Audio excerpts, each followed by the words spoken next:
ہندوستان بر صغیر کے حالات اور اسلامی سلطنتوں سے قدر مختلف ہے۔ یہاں پہلی صدی میں اسلام آ گیا، یہ ہندو علاقہ ہے۔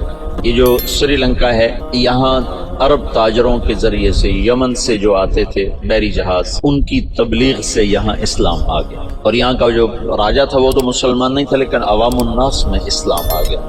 اور یہ جو ساتھ مالدیپ ہے، مالدیپ کوئی 2500 جزیروں کا ملک ہے مالدیپ، اور وہ جزیرے لمبے سے لمبا جزیرہ 11 کلومیٹر ہے، اس کا نام ہے مالے، اسی میں ان کا دارالحکومت ہے۔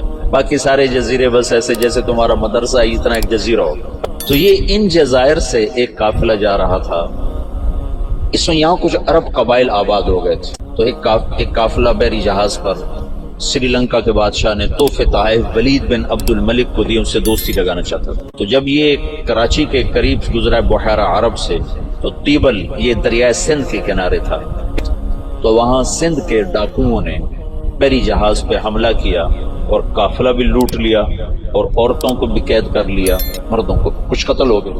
تو ایک عورت پکاری، یا للحجاج یا للحجاج یا للحجاج۔ عروج کے دور میں فاسق کیسے ایمان والا تھا۔ تو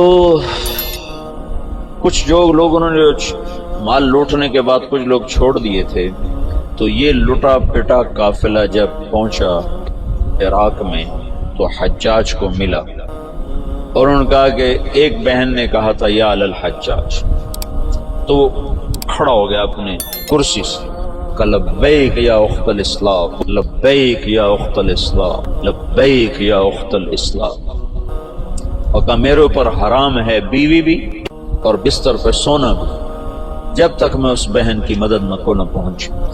ایک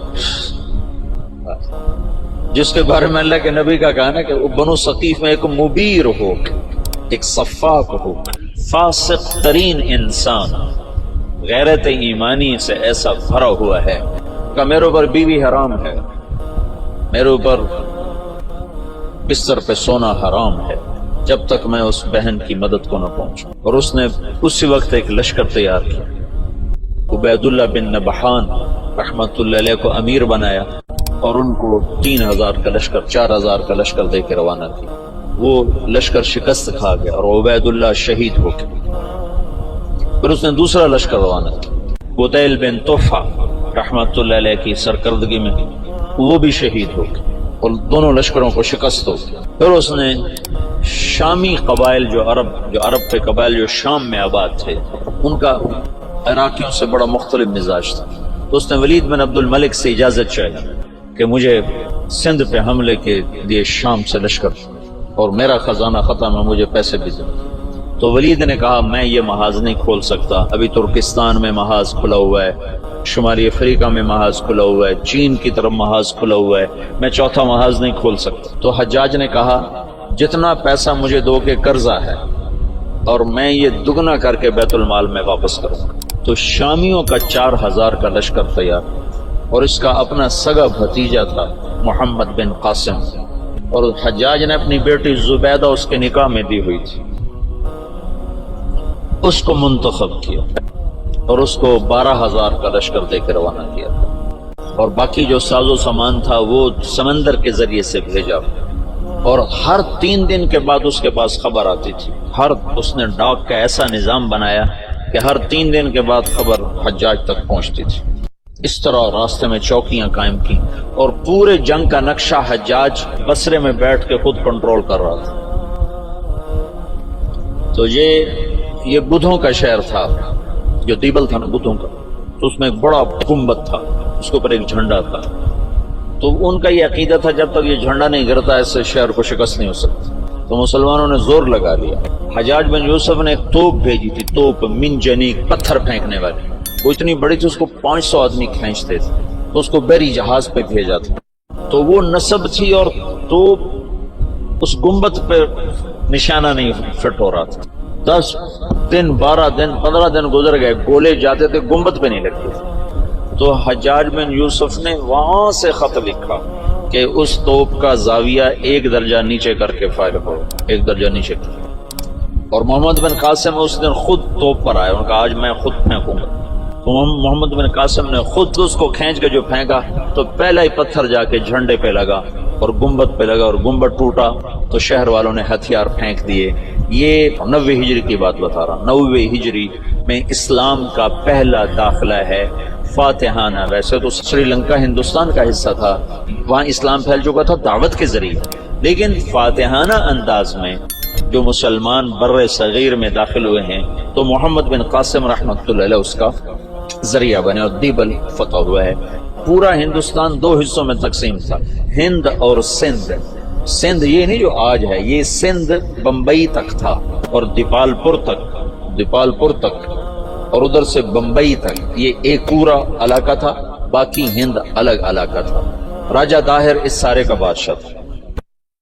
راجہ داہر ایک دفعہ بیٹھا تھا تو ایک نجومی آیا، تو اس کی بہن بھی ساتھ بیٹھی تھی، تو اس کی بہن نے اپنا ہاتھ دکھا دیا نجومی کو کہ میرا ہاتھ دیکھو۔ نجومی نے کہا یہ لڑکی آئندہ سندھ کے بادشاہ کی بیوی بنے گی۔ تو راجہ داہر پریشان ہو گیا، یہ میرے گھر میں میرا دشمن پیدا ہو رہا۔ تو اس نے اپنے وزیر کو بلایا، کہنے لگا نجومی نے کہا ہے کہ یہ میری جو بہن ہے یہ سندھ کے بادشاہ کی بیگم بنے گی۔ تو وزیر نے کہا تو خود شادی کر لے، کس سے ختم؟ میں نے کہا بے غیرت مجھے کروائے گا، ساری دنیا کیا کہے گی بہن سے شادی کر لی۔ تو وزیر چپ ہو گیا۔ اس نے ایک بکری لے کر اس پر مٹی کی تہ پہلے اس پر اچھی طرح لگائی، پھر اس کے اوپر باریک مٹی ڈالی، پھر اس پر پھول کے بیج ڈالے اور اس کو ہلکا ہلکا پانی لگوانا شروع کیا۔ تو اس کے پشت کے اوپر پھول ہی پھول ہو گئے۔ تو اس نے وہ بکری ایک نوکر کو دی کہ جاؤ اسے بازار کا چکر لگواؤ۔ میں چکر لگوایا تو سارا شہر اکٹھا ہو گیا، بکری کے اوپر پھول، بکری کے اوپر پھول، سب حیران پریشان۔ اگلا دن کا پھر چکر لگاؤ، پھر لوگ اکٹھے ہو گئے، اگلا دن پھر چکر لگاؤ، پھر تھوڑے ہو گئے، پھر چوتھے دن اور تھوڑے ہو گئے، 5 دن اور، 6 دن اور، 7ویں دن کوئی بھی دیکھنے نہیں آیا۔ تو وہ بکری لے کر داہر کے پاس آ گیا، کہنے لگا اس بکری میں تیری کہانی لکھی ہوئی۔ وہ کیسے؟ تب پہلے زیادہ لوگ تمہیں گالیاں دیں گے، پھر اسے تھوڑے گالیاں دیں گے، پھر اسے تھوڑے گالیاں دیں گے، پھر ایک دن چپ کر جائیں گے، تو اسے شادی کر لی۔ اس بکری سے اس نے اس کو دلیل سمجھائی،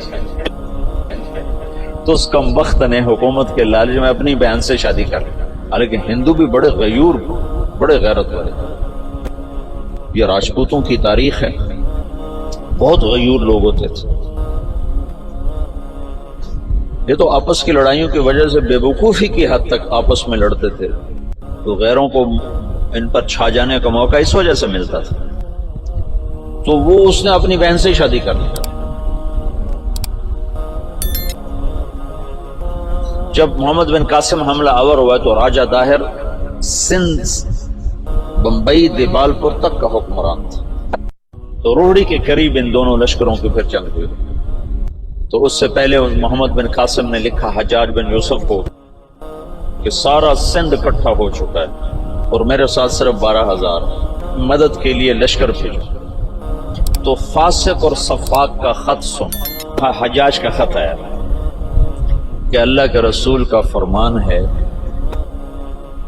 12,000 کو کمی کی وجہ سے شکست نہیں ہو سکتی، اور تم 12,000، لہذا تمہیں اس وجہ سے شکست نہیں ہو سکتی کہ تم تھوڑے۔ جب میرا خط پہنچے تو سارے لشکر کو آخرت کی ترغیب دی اور اللہ کی رضا پہ مرنے کے لیے تیار کرو، اور میرے پاس کوئی لشکر نہیں تمہیں بھیجنے کے لیے، میرے پاس کوئی سرمایہ نہیں